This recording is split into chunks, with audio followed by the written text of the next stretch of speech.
Are you thinking about renovating your outdoor space? Well, welcome to the Melbourne International Flower and Garden Festival, where we're going to show you all the inspiration you need to renovate your outdoor space.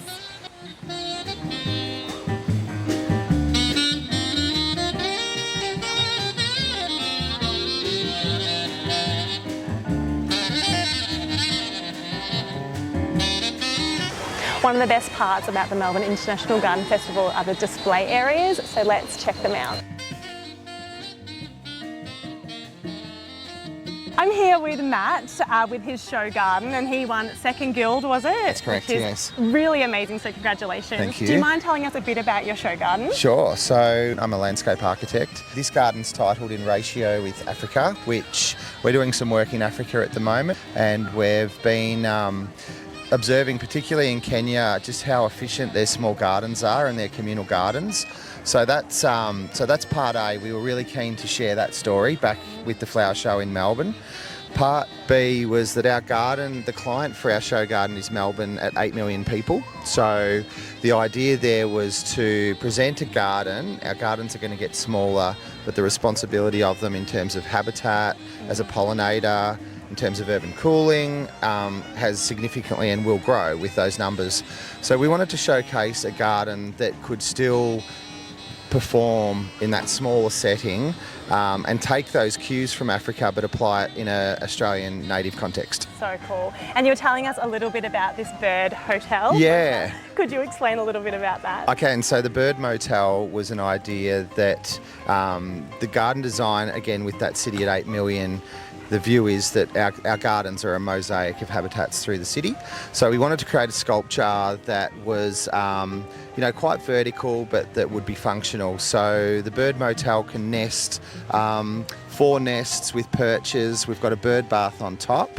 We've got the wood store at the base for the hot fire tub, and then we wanted it to also work at night. So it's got some lighting inside that gives it looks like a Chinese lantern. Was kind of the idea. It's truly, truly beautiful. Thank you so much for sharing this with us. Pleasure.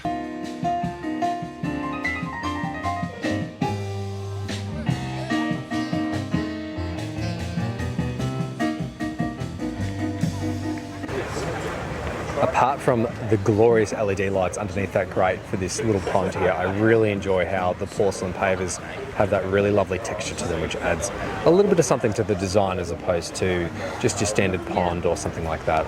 It looks really awesome.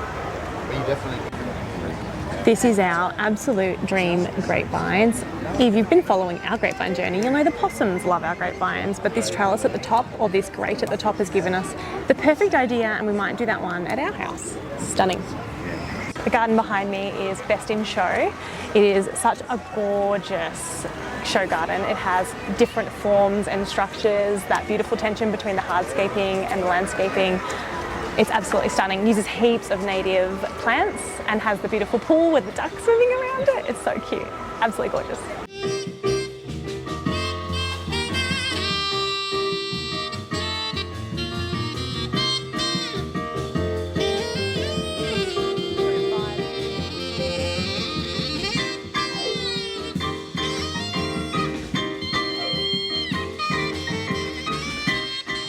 This beautiful show garden has this gorgeous sauna at the back. That's a glass-fronted sauna at the back, and in front of it is a natural swimming pool. So it cascades down into that water feature.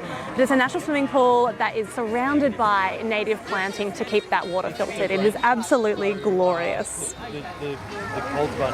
This is giving me such garden inspo. Look at these beautiful broad beans. Mine just went in at home. These garden cubes are the perfect for raised beds, but just such good inspiration of, wow, you can grow a lot of food in a small space. It's amazing.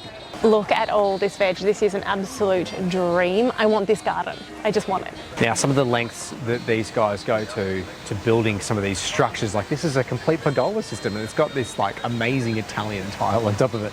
It looks really spectacular, but the energy and effort that goes into some of these installations is super impressive. This one's even got this beautiful little circular moat system with a little fountain in the middle of it. And of course this pergola outdoor setting, they've got little bird baths. The detail is just endless. You can spend hours looking at this sort of stuff. Look how gorgeous this place is. Beautiful. I've come here every year for like the past 7 years. It's one of my favourite things to do in the year. It's just so inspiring. And my favourite thing about the garden show is that a lot of the gardens are quite small, and it just shows you like how much you can do in a small space. Honestly, how many times I've been like to Brad, so we can fit in a spa and a sauna and a pool. Of course we can. As much as I think you can't do it, it can't be achieved, it can. It can be achieved. It really can. And also like how important garden, like the planting is, it makes the space feel bigger. Making sure you don't just have borders around the edges of a garden, you have plants right throughout your space, different heights, you're looking through things. It's just so inspiring. Just so inspiring. I'm here with Christian at the garden show, and Christian, could you tell us a little bit about this garden? Yeah, YUTORI, it's a Japanese-inspired wellness garden. It's got the tiny home over in the corner. It's got a sauna on one side and an ice bath on the other. So cool. So key elements to the garden is the traditional Japanese planting palette. We've got this beautiful traditional stone path, paved way that leads you through. The entrance is quite a highlight.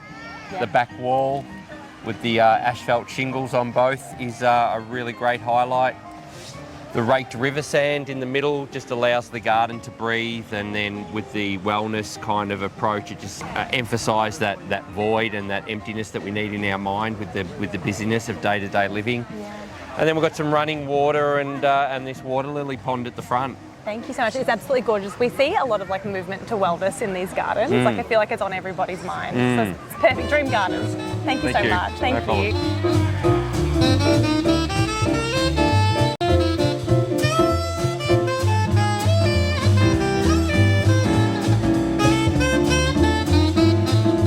I'm exhausted.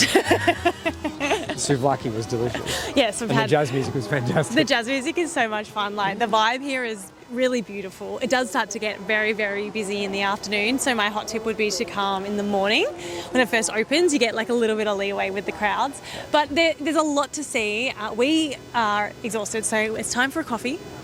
And yes. But thanks for coming with us. We wanted to share this experience. It's really beautiful. We recommend you go next year. Don't miss out. Thanks everyone. Thank See you in the next one. See you soon.